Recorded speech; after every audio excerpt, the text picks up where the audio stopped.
Comment financer votre entreprise en Afrique? Bonjour les amis, je suis Edouard Koudoussou, entrepreneur résident en Afrique, fondateur de l'entreprise Scientia et du club Route du Succès. Aujourd'hui, je vais vous présenter 6 moyens, vous avez bien entendu, 6 moyens de financer votre entreprise ou vos projets d'entreprise si vous êtes un entrepreneur ou un porteur de projet résident en Afrique.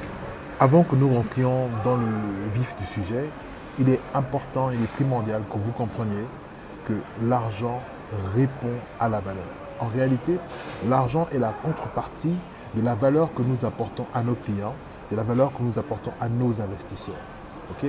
Si vous voulez obtenir de l'argent, il vous faut démontrer, il vous faut donner de la valeur. Donc c'est absolument capital, vous devez absolument le comprendre. Et donc tout votre travail dans votre recherche de financement, c'est de démontrer, c'est de prouver à vos futurs investisseurs ou aux gens que vous approchez que votre entreprise ou que votre projet dégage de la valeur.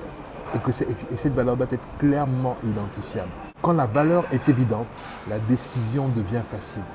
Donc facilitez-vous la vie dans votre démarche, dans vos recherches de financement, en démontrant le plus facilement possible, la façon la plus évidente possible, la valeur qu'a votre projet pour vos clients d'abord, et ensuite la valeur qu'a votre projet pour les gens vers qui vous allez pour demander des financements.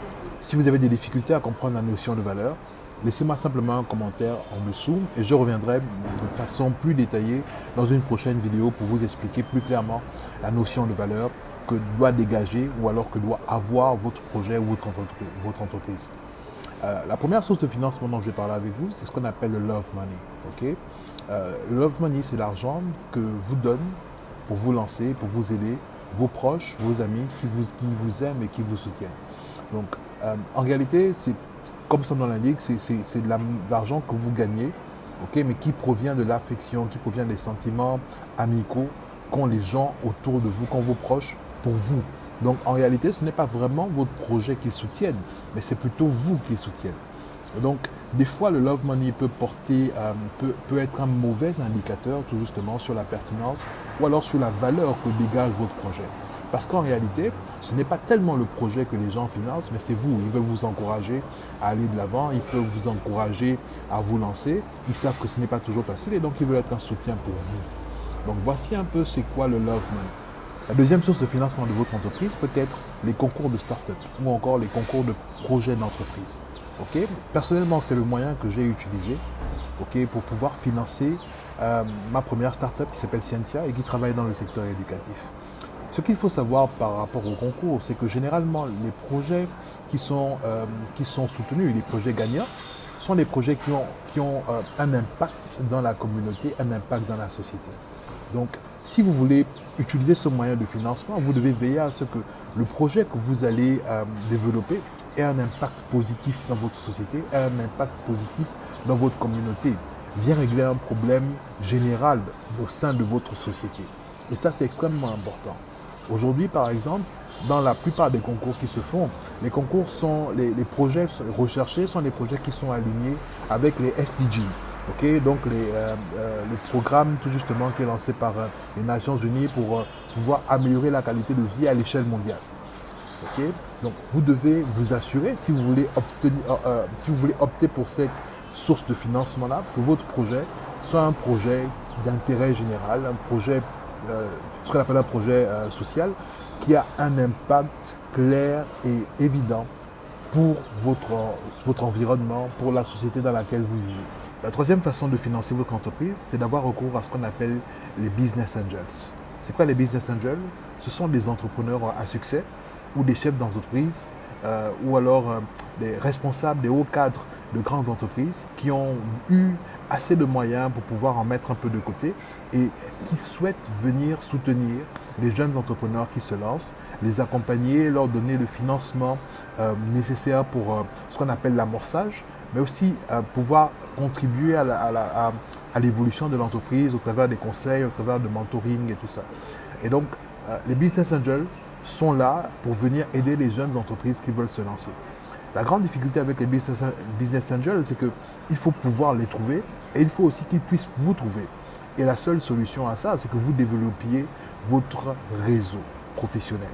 Vous devez être présent sur les réseaux sociaux, vous devez travailler votre personal branding parce qu'on doit reconnaître en vous les capacités Ok, et on doit voir le travail que vous faites avec votre projet, avec votre entreprise, pour faire en sorte justement que ce travail-là puisse susciter l'intérêt de potentiels business angels à venir vous prendre par la main et vous accompagner dans le développement de vos entreprises.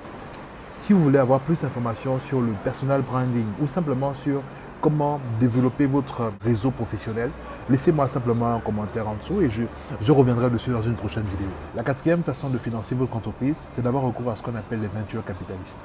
Ce sont des structures qui financent ces entreprises en prenant des participations au sein même de ces entreprises-là.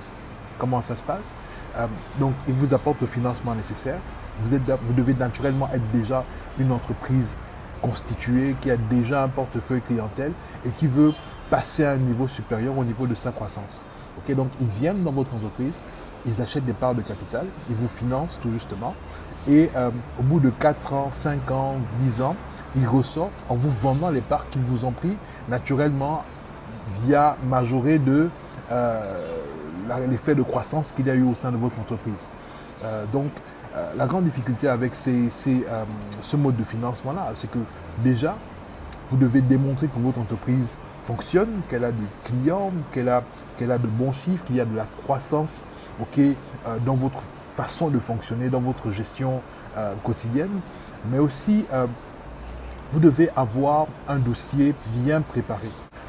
Au niveau des ventures capitalistes, le projet compte pour beaucoup dans la décision d'investir, mais l'un des points qui est vraiment crucial, c'est le porteur de projet, celui qui conduit le projet.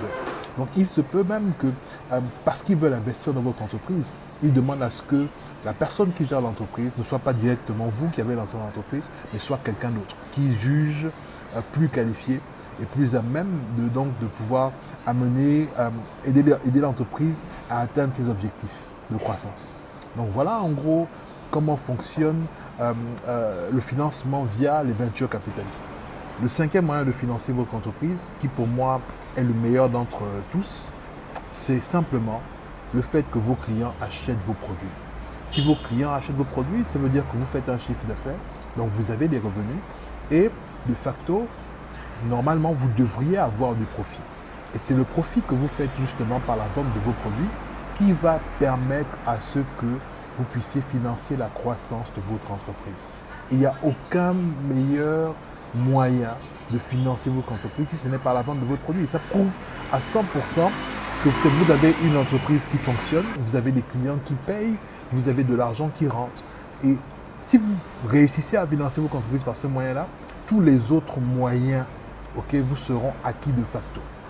Ce sera plus facile pour vous de trouver un business angel, ce sera plus facile pour vous de pouvoir faire entrer un venture capitaliste, ce sera plus facile pour vous de gagner un concours de start-up, surtout naturellement si votre entreprise a un impact dans l'environnement, dans la société. Et si, chose que j'ai oublié de préciser tout à l'heure, si votre service ou votre produit est un produit qui est réplicable dans différents environnements en dehors du vôtre. Okay? C'est extrêmement important. Donc voilà pour moi le cinquième moyen de financer votre entreprise et je le répète, pour moi c'est vraiment le meilleur d'entre tous. Le sixième et dernier moyen de financer votre entreprise, c'est ce que j'appelle le financement stratégique. Ce n'est pas encore très répandu en Afrique, mais c'est en train de se développer. Qu'est-ce que c'est concrètement? Le financement stratégique, c'est lorsqu'une grosse entreprise de la place ou une moyenne entreprise qui a déjà des clients, qui a des revenus, qui fonctionnent très bien, décide de venir financer votre entreprise parce que les services ou le produit que vous proposez l'aident, elle, à ajouter de la valeur à ses services, à son produit ou bien à son client, à ses clients. Okay? Donc, vous, par votre croissance, vous l'aidez, elle, à grandir et à améliorer la qualité de ses services. Elle n'est pas directement une entreprise, elle n'est pas directement votre cliente, mais elle finance votre activité, comme je l'ai dit, parce que votre activité lui permet à elle d'augmenter sa valeur auprès de ses clients, ou bien d'augmenter son panel de services, ou bien d'augmenter son panel de produits pour ses clients. Donc voilà un peu ce que j'appelle le financement stratégique. Voici donc présenté les 6 moyens pour pouvoir financer votre entreprise basée en Afrique. Si vous avez apprécié, n'hésitez pas à me laisser un commentaire en dessous, donnez-moi vos remarques, vos suggestions, mais aussi n'hésitez pas à poser des questions sur les choses sur lesquels vous aimeriez que je revienne plus en profondeur dans les prochaines vidéos. Ne manquez pas de vous abonner à la chaîne, mis à la page. Vous serez toujours les bienvenus. Je conclue avec cette phrase qui pour moi est un mantra.